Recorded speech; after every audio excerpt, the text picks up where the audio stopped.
안녕하세요. 잡시광입니다. 대한민국 건설회사들의 시공 능력은 국제적으로도 유명합니다. 대표적인 사례는 두바이의 부르주 칼리파를 들 수 있는데요. 부르주 칼리파는 현존하는 세계에서 가장 높은 빌딩입니다. 63 시티 빌딩의 3배보다 더 높은 828m에 달하고 무게만 54만 톤으로 총 160층의 높이를 가졌습니다. 이처럼 거대하고 세계에서 가장 유명한 건물을 누가 시공했는지 궁금하실 텐데요. 바로 한국의 삼성물산입니다. 삼성물산은 어마어마한 높이와 무게를 감당하기 위해 당시 놀라운 시공 능력을 보였습니다. 건물이 828m의 높이와 54만 톤을 못 견디고 한쪽으로 조금이라도 기운다면 상당히 위험한 일이 벌어집니다. 삼성물산은 이를 해결하기 위해 지하 안반층까지 50m 깊이로 철근 콘크리트 파일 194개를 박아내는 묘수를 찾아냈습니다. 건물이 움직이거나 기울 수 있는 근원을 제거한 것입니다. 두 번째 과제였던 바람과 진동에 어떻게 견딜 것인가에 대한 해결책도 찾아냈는데요. 그 결과 바람이나 지진과 같은 진동에 견디기 위해 진도 7.0에도 견딜 수 있는 내진 설계를 적용했고 첨탑은 좌우로 1.2m씩 흔들리도록 설계했습니다. 이 거대한 건축물을 세계에 드러내기 위해서 발생할 수 있는 모든 상황을 분석하고 새롭게 구조화하는 방법을 찾아낸 것입니다. 그런데 최근 한국 건설사가 또 하나의 국제적인 랜드마크를 짓게 됐다는 소식이 전해졌습니다. 3월 16일 현대건설이 페루 잉카 유적지 마추픽추에 새로운 관문으로 건설하는 친체로 신공항 공사를 따냈습니다. 현대건설은 현지 건설사와 조인트 벤처를 구성해 스페인, 중국, 포르투갈의 경쟁사를 제치고 마침내 수주에 성공했는데요. 페루 교통통신부가 발주한 이번 공사는 1,600억 원에 달하는 대형 프로젝트입니다. 친체로 신공항은 세계 문화유산이자 잉카 유적지인 마추픽추를 여행하기 위해 이용하는 관문 공항인 아스테테 국제공항을 대체하기 위해 건설될 예정입니다. 이곳에는 총 4km 길이의 활주로와 탑승구 13기의 터미널 1개동이 들어설 예정입니다. 연간 600만 명이 이용하는 국제공항을 건설하는 사업에 현대건설이 참여하게 된 것인데요. 이번 공사 수주로 4,400억 원 규모의 여객터미널과 활주로 건설 패키지 수주에도 힘을 받게 됐습니다. 앞으로 남아있는 추가적인 수주 소식이 기대됩니다. 뿐만 아니라 현대건설은 최근 사우디아라비아에서 818억 원 규모의 사우디 북부 라파 지역 변전소 공사도 수주했습니다. 지난 1월 사우디 중부 전력청이 발주한 하일 변전소 알주프 변전소 구간 송전선 공사 수주에 이은 추가 수주 소식입니다. 이로써 현대건설이 사우디 전력청과 맺은 계약은 2,100억 원 규모에 달하게 됐습니다. 이번 추가 수주는 사우디에서 쌓은 기술력과 네트워크 우수성을 입증했다고 봐도 과언이 아닙니다. 감염병의 어려움 속에서도 한국 건설사들의 활약은 수상 소식으로도 이어졌습니다. 특히 안전, 보건관리 분야에서 활약이 두드러졌는데요. 쌍용건설은 싱가포르 도심 지하철 사업을 통해 발주처인 육상교통청으로부터 무려 2개 이상을 수상했습니다.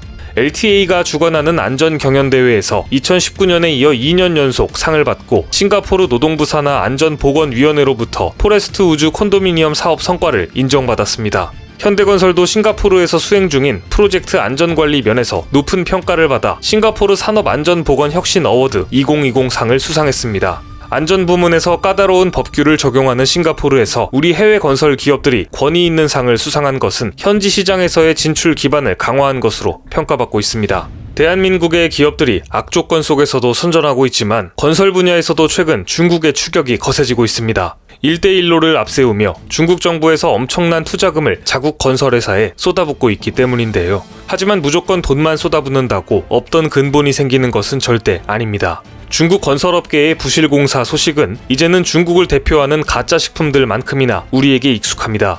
건설붐의 현주소라고 해도 과언이 아닐 만큼 중국에 하루가 다르게 많은 건축물들이 지어지고 있지만 부실공사 현장들이 속속 적발되고 있는 것인데요. 공사 기간을 단축하기 위해 조립식 건물이 늘어나면서 중국에서는 아직도 콘크리트와 철근 대신 양철통이나 스티로폼으로 빌딩벽을 채우는 부실공사가 난무합니다. 뿐만 아니라 중국은 건물의 숫자만큼 공사 속도도 빠르기로 유명합니다. 지난 2015년에는 중국의 한 건설사가 57층짜리 건물을 19일 만에 완공해 화제가 됐었습니다. 우리나라로 치면 63빌딩 정도의 건물을 3주 만에 지은 셈입니다. 당시 건설사는 콘크리트 건조 과정이 필요 없는 조립식 공법으로 공사 기간을 단축했다며 규모 9.0의 강진도 견딜 수 있다고 주장했습니다. 하지만 건물의 안전성에 대한 우려가 끊임없이 제기됐었는데요. 그도 그럴 것이 건축물의 중량은 기초 지반에 변형을 일으키기 때문에 위로 계속해서 짓기 위해서는 어느 정도의 시간이 기본적으로 필요합니다. 하지만 중국에서는 맹목적인 공사기간 단축 경쟁이 벌어지면서 무리한 공사를 강행하는 사례가 꾸준히 증가했고 결국 문제가 발생하기 시작합니다. 아파트 외벽이 과자처럼 바스라지거나 현관문을 골판지로 만드는 등 부실공사 현장이 속속 드러나고 있습니다. 2016년 휘몰아친 강풍에 중국 헤이룽장성 하얼빈시 아파트 지붕이 종잇장처럼 날아가는 사건이 발생하기도 했습니다. 다행히 밑으로 지나던 이들이 없어 인명피해는 발생하지 않았지만 부실공사의 문제가 얼마나 심각한지 알 수 있는 대목입니다. 2019년에는 강풍에 3,000세대가 넘는 아파트들이 쑥대밭이 된 사례도 발생했는데요. 1시간도 채 안 돼 이들 세대가 순식간에 폐가로 변했으며 주변의 일반 주택 700여 채도 기와장이 날아가거나 아예 무너져 내렸습니다. 9월에는 지진도 아닌 바람에 의해 상하이의 17층 규모 아파트가 통째로 쓰러지는 사건이 발생해 충격을 줬습니다. 심지어 중국에서는 철근 대신 콘크리트에 대나무를 넣어서 만든 일명 두부 아파트까지 나온 적이 있었습니다. 부실하게 지은 건물이 두부처럼 무너져 내리는 것을 두부 공정이라고 부르는데 이 같은 붕괴 사고가 실제 일어난 것입니다. 안후이성 허페이시에 위치한 한 아파트는 건물의 외벽이 손으로도 쪼개질 정도로 부실했는데요. 당시 시공사는 이런 부실한 아파트를 주민들에게 제곱미터당 무려 7,000위안에 분양했습니다. 이렇듯 두부공정이라고 불리는 중국의 부실공사는 심각한 사회 문제가 될 수밖에 없겠죠. 원가 절감할 때는 당연히 좋겠지만 부실공사의 문제가 발생했을 때는 그 몇백 아니 몇천 배의 대가를 치르도록 요구합니다. 스촨 대지진 당시에도 무너진 학교 3,000여 개가 철근 없이 공사한 것으로 드러나 논란이 됐었습니다. 건물의 잔해에서 콘크리트와 철근 대신 식용유통과 양철통들이 대거 발견된 것인데요. 일부 건물 기둥의 중심에는 스티로폼이 들어있으며 주변 철근도 매우 가늘어 기준치에 도달하지 못했던 것으로 알려졌습니다.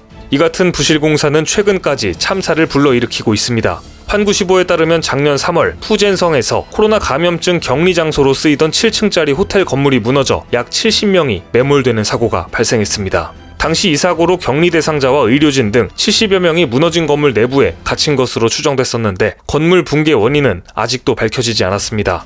건물이 붕괴될 정도의 지진이 발생했던 것도 아니라면 원인은 사실 뻔합니다. 부실공사입니다. 따라서 중국 정부가 부실공사 문제를 쉬쉬하고 있는 것이 분명한 것이죠. 결국 마구잡이식 부실공사를 남발하던 중국 건설업계는 최근 위기를 맞기 시작했습니다. 홍콩 사우스차이나 모닝포스트에 따르면 중국 지방정부 주도로 대규모 예산이 투입됐던 신도시들이 잘못된 예측과 무리한 사업 추진으로 유령도시화되고 있다고 합니다. 실제 텐진시 경제특구 빈하이 신구는 대규모 상업지구를 조성해 2만여 개의 기업을 끌어들였지만 세금 감면 혜택만 노린 기업들이 사업자 등록만 하고 실제 투자를 하지 않으면서 문제가 불거졌습니다. 이로 인해 지방정부들이 빚더미에 앉게 됐는데요. 무디스에 따르면 텐진시의 지방 국유 기업들은 텐진시 연간 재정 수입의 무려 700%에 달하는 천문학적인 부채를 떠안고 있습니다. 충칭시, 산시성도 재정 수입의 600%에 달하는 부채를 떠안게 됐습니다. 한국도 과거 삼풍백화점, 성수대교 붕괴 사건으로 인해 부실공사의 아픔을 뼈저리게 겪은 적이 있었습니다. 하지만 과거의 잘못을 반면교사 삼아 지금은 세계적인 건설 강국으로 발돋움할 수 있었는데요. 건설 분야에서도 중국의 추격을 뿌리치고 앞으로도 대한민국 기업들이 안전하고 세계적인 랜드마크들을 많이 만들어냈으면 좋겠습니다. 오늘 준비한 소식은 여기까지입니다. 댓글을 통한 여러분들의 많은 의견 기다리겠습니다. 많은 분들의 생각이 모였을 때 진정 가치 있는 지식이 완성될 것입니다. 시청해주셔서 감사합니다.